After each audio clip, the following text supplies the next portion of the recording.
যেগুলো রয়েছে ঠান্ডার জিনিসপত্র সেইগুলো তারপর ব্যাক করতে হয়, বা একটা উপরের দিকে রাখতে হয়। কারণ ট্রেক করতে করতে যখন একটা অ্যালটিটিউডে পৌঁছাচ্ছি, হাইটে পৌঁছে যাচ্ছি, সেখানে গিয়ে সঙ্গে সঙ্গে গা আমাদের ঠান্ডা হয়ে যায়। প্রথমে হিট থাকে কিন্তু গিয়ে ঠান্ডা হয়ে যায়। কিন্তু সেখানে গরম জিনিসটা বের করে পরে নেওয়াই ভালো। তাহলে সেখানে গিয়ে একবার যদি আমাদের শরীর খারাপ করে, সেখান থেকে আমাদের নিচে নেমে আসতে হবে। ট্রেক করা অবশ্যই পসিবল হবে না সেখানে গিয়ে। তার জন্য সেই সব জিনিস উপরের দিকে রাখতে হয়, যেটা খুবই ইম্পর্টেন্ট। গ্লাভ, টুপি, বালাগামা এইগুলো।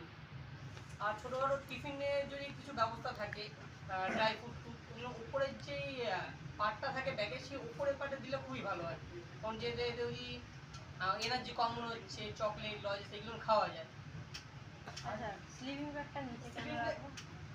স্লিপিং ব্যাগটা কারণ স্লিপিং ব্যাগটা ইউজ হয় শুধু রাত্রের জন্য, সারাদিনের জন্য না। ওটা তো রাত্রে ইউজ হবে, তা ওটা ওই পোর্শনটা হাত দেওয়া লাগবে না আমাদের, সেই আর কি।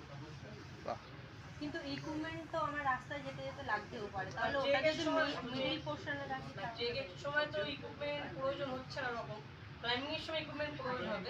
যখন করছি তখন যখন